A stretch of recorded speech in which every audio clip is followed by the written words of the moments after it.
Welcome back. We are always bombarded with facts and figures about a variety of issues in our nation. From the size of the population to jobs created to crimes committed to a big number of other issues. But the question is, why does South Africa do this? What should we do with this information? Who uses this information? Statistics South Africa is an agency tasked with this responsibility of gathering information on behalf of the government and the citizens. And as you can imagine, this organization must operate with high levels of integrity. The Statistician-General is Mr. Risenga Maluleke, who joins me to share thoughts about our situation at the moment and ideas on what we can do about the information at our disposal. Dr. Maluleke, pleasure to have you with us, sir. The pleasure is mine. I appreciate that you made the time to be with us. I want to start right there with Stats SA, because we hear so much about it. We take for granted we understand what you do. But you are not a government department, are you? You are a standalone agency. We are a government department in the sense that our appointments and everything that we do are done in line with government policies and everything. But the only thing that then makes us different is our independence. Administratively, we report to a minister, the minister in planning, monitoring and evaluation. That's Minister Dr. Nkosazana Dlamini Zuma. And of course, beyond that, we get our money and funded by the state through parliament, so all processes. But what makes us different is our independence.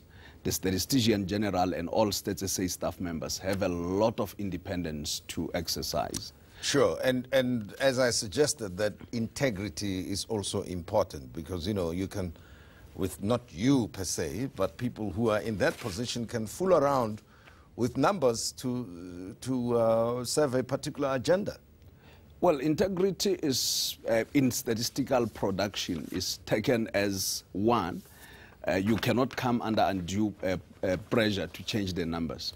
So, even during the time of my predecessor, Padi Lehutla, and in my time now, our government has never even tried in any form to want to interfere in the numbers that are being produced. And when we make the numbers available, the same time that you see us making GDP available, and members of the media are very helpful, by the time we release GDP, is the same time that the business leaders and political leaders receive. Well, I asked you recently the question that, you know, does the president get to hear about this before we do, or do we hear this information at the same time?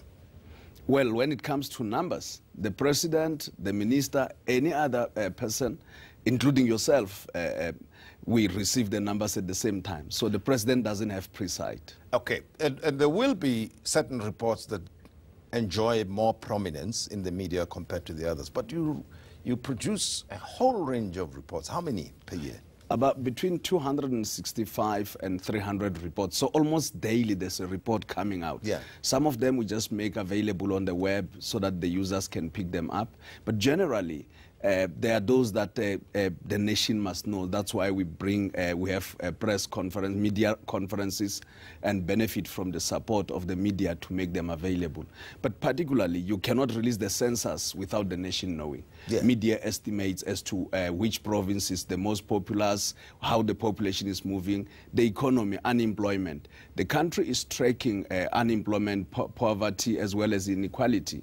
And one of the things that we should do is, as we don't make policies at Stats SA, that's why we cannot articulate on policies or talk on any issue that relates to policy. We only make numbers available. But once policies are made, we have to always make the numbers. This is what you call what? Evidence-based research. Certainly. This is what you do. Yeah. You go out there, you establish what the situation is. But you don't offer opinion on what's going on with this information that comes to you. We can explain the numbers as much possible, but we cannot come and tell the nation what should be done. So we cannot go and say, if the economy is not performing well, this is what government should do to make the economy perform better. If unemployment is high, we cannot go back and say this is what they should do. But I think from observation, and as you said, you work very closely with the government in terms of administratively, right? They provide the resources, and you have been created by the government to go and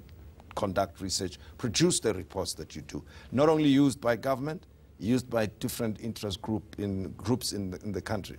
Certainly, we were established by government as such. And there are so many agencies that government establishes. Sure. Look at, for example, the Reserve Bank. It's established by government, but it's got its independence when it comes to monetary policy. Now, Tim Modise, I'm asking the question because I wonder what government does with these reports when you produce them. Because we read them, everybody reads them, they get reported on, we give headlines, but sometimes you wonder if they mean anything to government. And by government, I don't only mean the national government, I mean provincial and even local municipalities. There is a limitation to start with. I don't think we are doing enough as Stats SA to make our products readily available to the public and to policymakers. There are those that have gained prominence over time, and I think policymakers are doing as much to have an uptake. But I think we need an approach through which we can make them always be available, knocking at the door all the time and say, this is the rubric of data that we are making available. But one of the things that we should do is once data is available, it should allow those that are in leadership, be it business leaders or government leaders, as well as the citizenry, to engage on issues that matter to them day by day. Yeah, you know, I'm saying what I'm saying because I would have thought that armed with the reports that you produce, the planners, policy makers in the government would incorporate the evidence that, or the research that you produce. I have a sense that that's not necessarily happening to the extent that it should be happening. For instance, the report on unemployment rate.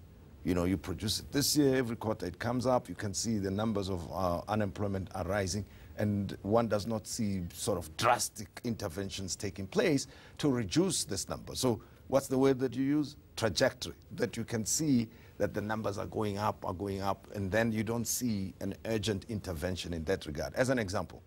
Policies are like an elephant. They don't turn at every corner.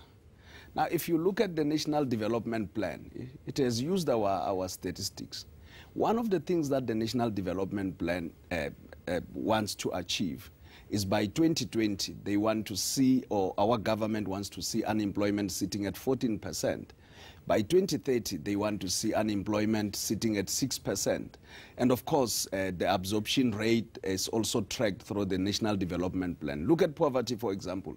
Poverty is that the government has decided to track the lower bound poverty line to ensure that by 2030, we should see nobody living below the poverty line.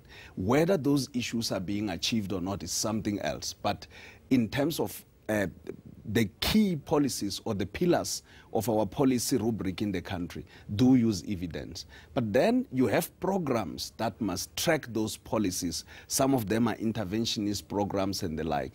In that case, I think we haven't reached as a nation the march of tracking. And there are two reasons why we are not reaching that. Yeah. It's because when you deal with planning, monitoring, and evaluation, and you look at the monitoring and evaluation, is because the incentive that goes, or the punitive measure that can go with those who should be reporting, then will make everyone available who wants to report to try and say, if I report in this way, then I'm in trouble. That's why you always need independent agencies like Statistics South Africa to be the ones that make numbers available. Unfortunately, you cannot use official statistics for targeting. So we need another set of numbers, once we have made our numbers available, to policymakers as well as to line function departments that are responsible for monitoring within their departments, for like management information systems, which they can use for targeting and actually for tracking issues a lot more closer. And look at a school, for example. A teacher in a school knows how many children are in class every day. You were there, I was there when they used to read during the olden days. Tim Modise, present, Risenga Maluleke, absent madam. We used to go through those kind of processes. It's that kind of tracking that we need. Which we don't have. Certainly. Okay. We have evidence-based research. It tells us what's happening, including what is not happening. But to make sure it happens, we don't have that monitoring capacity. We'll pick up the conversation in a moment. Statistician-General Mr. Risenga Maluleke is my guest, and we'll be talking precisely about this monitoring that we should be having and the important indicators that we should take a look at, as well as his own development in the space of research. We'll continue the conversation in a moment. We also want to hear from you on Twitter, the hashtag, the Modise Network.